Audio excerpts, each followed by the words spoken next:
하나님의 말씀 마가복음 10장 46절에서 52절의 말씀입니다. 마가복음 10장 46절에서 52절의 말씀 우리 한 목소리로 같이 읽도록 하겠습니다. 마가복음 10장 46절에서 52절입니다. 시작.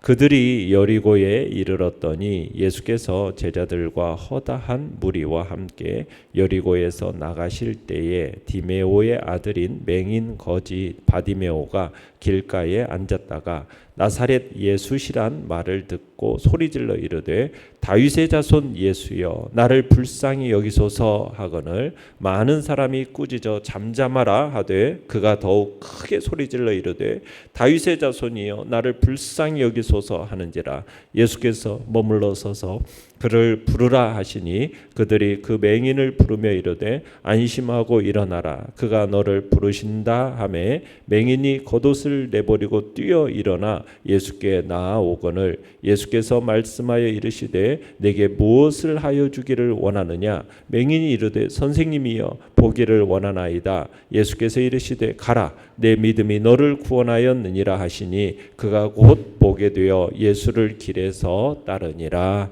아멘.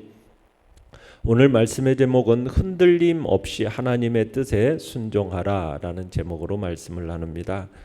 오늘 본문에는 여리고의 거지 맹인 바디메오의 치유 사건이 오늘 본문의 이야기입니다. 자, 본문 46절을 다시 한번 읽어보겠습니다. 시작. 그들이 여리고에 이르렀더니 예수께서 제자들과 허다한 무리와 함께 여리고에서 나가실 때에 디메오의 아들인 맹인 거지 바디메오가 길가에 앉았다가. 자, 여리고라는 지역은 예루살렘으로 올라가는 첫 관문입니다. 이제 십자가가 기다리고 있는 예루살렘으로 예수님께서 입성하심이 임박하였음을 보여주고 있는 건데요. 자, 바디메오는 여리고 사람으로 맹인이었습니다. 이 사람이 길가에 앉아서 구걸하며 생활을 하고 있었어요. 그러던 그의 귀에 예수님께서 자기 옆을 지나가신다. 이 소리가 들린 겁니다. 자, 그러자 내용관찰 문제 1번을 보시면 바디메오는 나사렛 예수시란 말을 듣고 무엇이라고 소리 지릅니까? 자, 47절 48절 읽어봅니다. 시작.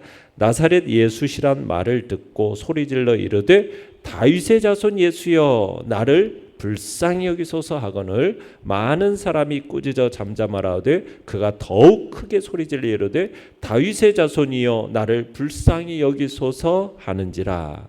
자, 뭐라고 소리 질렀어요? 다윗의 자손 예수여 나를 불쌍히 여기소서. 이렇게 소리를 지르고 있죠. 아마 바디메오도 예수님의 소문에 대해서 익히 들어왔던 것 같아요. 그는 사람들의 제지에도 불구하고 필사적으로 예수님을 부르면서 자비를 호소하고 있죠. 그는 이번에는 그에게 있어서 눈을 뜰 수 있는 평생의 처음이자 마지막 기회다라고 생각을 하면서 지금 예수님을 향하여 소리를 지르고 있는 겁니다. 그때 예수님을 따르던 무리들은 예수님께 부르짖는 바디메오를 향해서 뭐라고 합니까? 잠잠하라 하면서 꾸짖습니다. 그러니까 예수님을 따르던 무리들이 그 바디메오의 강구를 잠재우려고 한 거죠. 그런데 바디메오는 이에 굴하지 않죠. 더욱 크게 소리 지르면서 지나가시던 주님을 부릅니다. 맹인인 이 바디메오가 주님이 지나가시는 그때가 자기에게 일생일대 마지막 기회다라고 생각을 하고 절박함을 가지고 주님께 부르짖었던 겁니다. 자, 그러자 49절로 50절 읽어봅니다. 시작. 예수께서 머물러 서서 그를 부르라 하시니 그들이 그 맹인을 부르며 이르되 안심하고 일어나라 그가 너를 부르신다 하매 맹인이 겉옷을 내버리고 뛰어 일어나 예수께 나오거늘. 자, 많은 사람들이 이 맹인 바디메오가 예수님께 소리 지르는 것을 부르짖는 것을 보고 그를 꾸짖었어요. 그런데 예수님께서 그들에게 맹인을 부르라고 명령을 내리신 거죠. 많은 사람들이 이제 예수님께서 그를 부르사 도와주시련다 하면서 이제 안심하라 라고 말을 하고 그 맹인 바디메오에게 얘기하고 소망을 이제 주는 거죠. 그러면서 일어나라 즉각 일어나라, 지체하지 말고 즉각 일어나라, 이렇게 권면을 합니다. 그러자 예수님의 부르심에 이 맹인 바디메오가 어떻게 하고 있습니까? 겉옷을 내버리고 뛰어 일어나서 주님께 달려왔다라고 얘기하고 있어요. 그러니까 맹인 바디메오가 주님께로 재빨리 나아가는데 이게 겉옷이 방해물이 돼요. 그러니까 그 겉옷 방해물, 그 겉옷을 어떻게 합니까? 어떻게 보면 자기에게 귀중한 것인데 미련 없이 내버립니다. 이 겉옷이라는 것은 옛날 우리나라 사람으로 하면 두루마기 있죠. 두루마기 형식의 두꺼운 천으로 만들어진 그런 짠 옷이에요. 두꺼운 천으로 짠 옷이에요. 이스라엘 사람들에게 있어서 이 겉옷이라는 것은 특별히 이 노천에서 생활해야 하는 이 거지 맹인에게 있어서 이 겉옷은 없어서는 안 될 필수품입니다. 왜냐하면 이 더운 날씨, 낮에는 덥지만은 밤에는 급감하거든요. 날씨, 이 기온이. 그래서 기온이 급격히 떨어지니까 이게 겉옷이 없으면 사람이 치명적인 위험을 처할 수도 있는 거예요. 그래서 항상 그 겉옷을 소중하게 여겼던 겁니다. 그런데 이 바디메오가 이 겉옷, 특별히 자신의 거지 신분을 상징하는 이 누더기 겉옷을 내버리고서는 주님께로 달려간 거예요.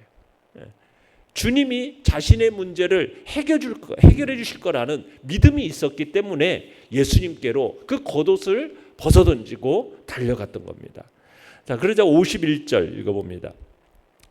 시작. 예수께서 말씀하여 이르시되 내게 무엇을 하여 주기를 원하느냐? 맹인이 이르되 선생님이여 보기를 원하나이다. 자, 예수님 앞으로 뛰어나온 이 맹인 거지 바디메오에게 예수님이 내게 무엇을 하여 주기를 원하냐라고 물으십니다. 그렇게 묻는 예수님의 물음에 맹인은 뭐라고 답변했어요?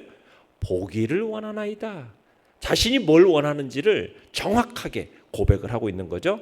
자, 내용관찰 문제 2번을 보시면 예수님께서는 간절히 부르짖는 바디메오에게 어떻게 응답하십니까? 자, 52절을 읽어봅니다. 시작. 예수께서 이르시되 가라, 내 믿음이 너를 구원하였느니라 하시니 그가 곧 보게 되어 예수를 길에서 따르니라. 자, 예수님께서 시력 회복을 원하는 이 맹인 바디메오의 간절한 간구를 들으시고 나서 그에게 가라, 가라.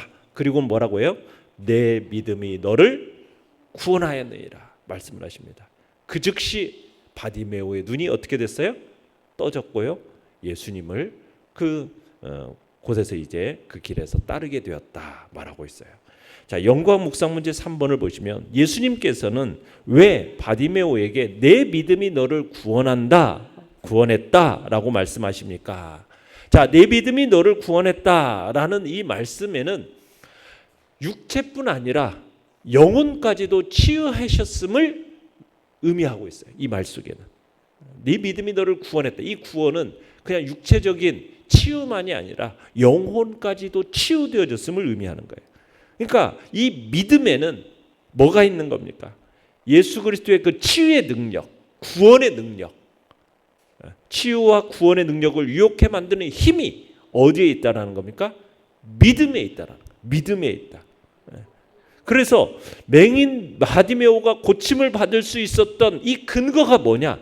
예수님을 향한 그의 믿음이었어요. 믿음. 여러분, 주님 곁에는 지금 허다한 무리들이 있습니다.